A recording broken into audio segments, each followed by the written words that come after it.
Well, good morning, and thank you all so much for being here. I know that this is the day you've been waiting on, and I'm saying that because as I've been before the press and the media over the past week plus, always asking about Mardi Gras, and especially as it relates to changes as it relates to it. But I'm here, and with me this morning, we're joined by our Chief Superintendent Sean Ferguson, our Director of Public Safety and Homeland Security, Director John Thomas, Miss Lisa Alexis, who is our Director of the Mayor's Office of Cultural Economy, and also joined by Mr. Elroy James of the Zulu Social Aid and Pleasure Club, as well as James Reese III of the Rex organization. Now, we're here this morning to give you all an update as it relates to public safety operations for Mardi Gras 2022. The big news and the best news is that Mardi Gras is returning to the city of New Orleans and to the world in 2022. It is happening. This is a huge, we know, for our people and our city. It is definitely the focus of balance, public safety being that top priority, but making sure that we can balance our economy, balance our culture in ways that we celebrate here in the city of New Orleans. You know, we have been working very hard and diligently focused on public safety, that with the team behind me and beside me, and many others who are not here. Today, we're announcing changes to the parade routes for Mardi Gras 2022. It is not a one-size-fits-all approach or blanket change. No way.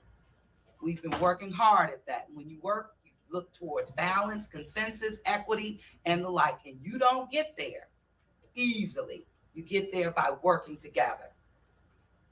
So these specific changes to the routes that are being made are, again, carefully considered by our crews, by our public safety team, and of course, by me as the mayor of the city of New Orleans. We're looking at all the resources that we have available every step of the way.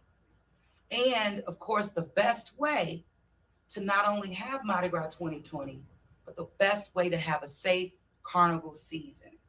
Safety is, again, the top priority. No crew is being moved from their traditional day, not one. Every parade will be asked to make some accommodations. Again, we've been working together on this.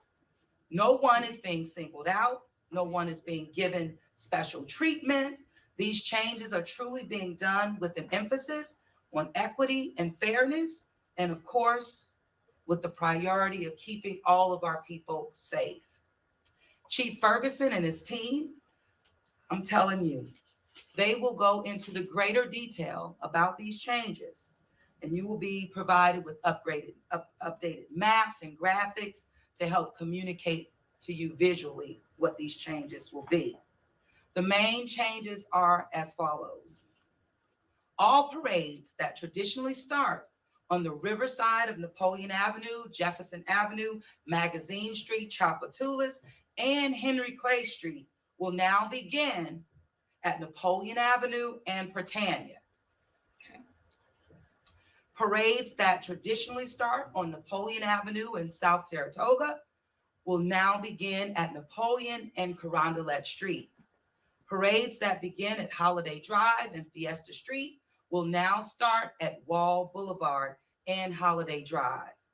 Endymion will remain on its original and traditional route with some modifications.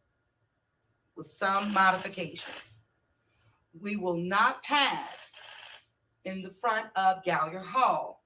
We will erect a separate viewing stand for citizens, special guests, specifically to toast Endymion at an alternative spot. Once that spot has been clarified we will, of course, share that with you. What I'm thinking right now is, of course, erecting a separate stand on Loyola Avenue on public property so that we can have access to restrooms as well as the environment to host our guests as we do every single year. Again, once plans have been solidified, we will give you that information. But as I told our captain of Endymion, the bottom line is we know when they get to Loyola, they'll be rolling right on in and looking forward to getting into that dome. Their main thing is thank you for keeping us in mid-city. So that's the I would say the excitement for the day for me was knowing that what they want most is their route mid-city, which I'm very happy that we're able to continue with that tradition. The only change there will be where we will toast. Will not be in front of Gallier Hall, but at that point, it's the end. They're ready to toast. Say, I'll toast the mayor, but we're ready to get to our ball. So it's all good. Zulu will remain on its original route, again, with some modifications. The same modifications that we made for 2020 to accommodate that Hard Rock site and unfortunate collapse in our downtown. We're going to stick with that route. It worked very well, and that's something that has been really anointed by our public safety team. Rex will remain on its original route, again, with some modifications. Rex will start on Napoleon Avenue and Carondelet instead of South Claiborne Avenue and Napoleon. So all of these changes are being made to maximize public safety, to leverage all of our public safety assets every step of the way so that Mardi Gras can return and we can ensure that we're the safest place to visit and the best place to experience only what New Orleans puts on, the greatest free show on earth. So with that, I'm going to turn it over to Chief Ferguson, who will give you more information. You'll then hear from Director John Thomas, followed by Ms. Lisa Alexis, and of course, our leadership of Zulu and Rex. So with that, I'll turn it over to Superintendent Ferguson. Thank you, Mayor. Good morning, everyone. Good morning. As the Mayor stated, Mardi Gras is happening in 2022. Again, this is not these adjustments that are made for 2022 temporary. This is not anything that is permanent. This is something that we're going to have to take a look at every year, do our yearly assessment based on our capacity as a public safety team, along with our public safety partners, along with our city government partners, and everyone else that it takes to make a successful Mardi Gras for our great city. We believe we have developed a coverage plan for the routes that will provide safety, not just for our citizens, but our guests as well. And also will more or less control or make sure that we have the coverage throughout our communities as well. I was intentional in looking at ensuring that we have the same experience for our Mardi Gras crews, our riders, as well as our viewers. As we went through these various routes, we went through every crew. We looked at every route. We looked at what we could and could not do. But we are positive and confident that this adjustment this year will be just what we need. We will have officers in every block as we are out to secure our city. The changes that were made and mentioned, again, are not permanent. As you've heard, the routes this year will not be that different. We're intentional in ensuring that Endymion remain in Mid-City. We're intentional in ensuring that Namtok remain in Algiers. We understand what these Mardi Gras crews mean to their various communities in which they are parading in. But this will also allow us to adjust our staffing as necessary. Currently, there is a significant reduction. It is no secret, significant reduction in the number of officers available for parade duty, prompting us to prepare for a new deployment. The demands of that second Saturday, we know from Mid-City to Algiers to Uptown, we are sure with the various adjustments that we have made on each route, we will be able to safely secure each and every parade route from all three different directions. All of these decisions have been made after consultation with our public safety partners, our city government departments, as well as our Mardi Gras crews. We did not make this decision in a silo. We had many conversations before these recommendations were made to our mayor.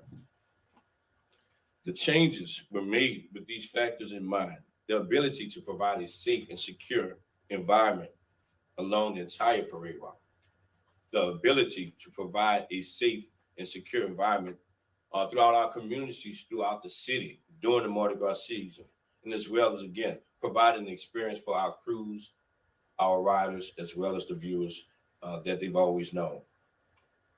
So if that traditional spot that you're used to being on, meaning along the magazine corridor, along the Napoleon corridor, has changed this year, just know that we will consider that again coming for 2023 and future parade years to come. But we must be real with what we have right now and work with the capacity in which we can to make sure that this city is safe. Again, this is not permanent. We will conduct this annual assessment. We think we developed the plan that is right for everyone. I would like to thank our mayor. I would like to thank my public safety partners. I would like to thank our city department partners, as well as our Mardi Gras advisory council, as well as the Mardi Gras crews, for all that you have done to ensure that we are all on the same page. It was a difficult conversation for many of us, but a necessary one. It was a conversation that was embraced with love and the spirit of making sure that this city, not just on a national stage, but on an international stage, has what it needs to ensure that we are going in the right direction and putting on the greatest, as we say, the greatest free show in the world. So we are ready. We're prepared. The adjustments will be, we will be releasing them via a PDF file to everyone so that you can understand. And just to reiterate what the mayor said, everything from the riverside of St. Charles and the uptown traditional route will begin at Patanga and Napoleon. Uh, Everything from the lakeside of St. Charles will begin from Carondelet and Napoleon and going to St. Charles. You have heard about the changes with regards to Endymion as well as Zulu. Again, we're ready, we're prepared, we are very excited that we are finally able to get some sort of normalcy. But again, this was done collectively, and I want to thank everyone, including our citizens, for their input on this.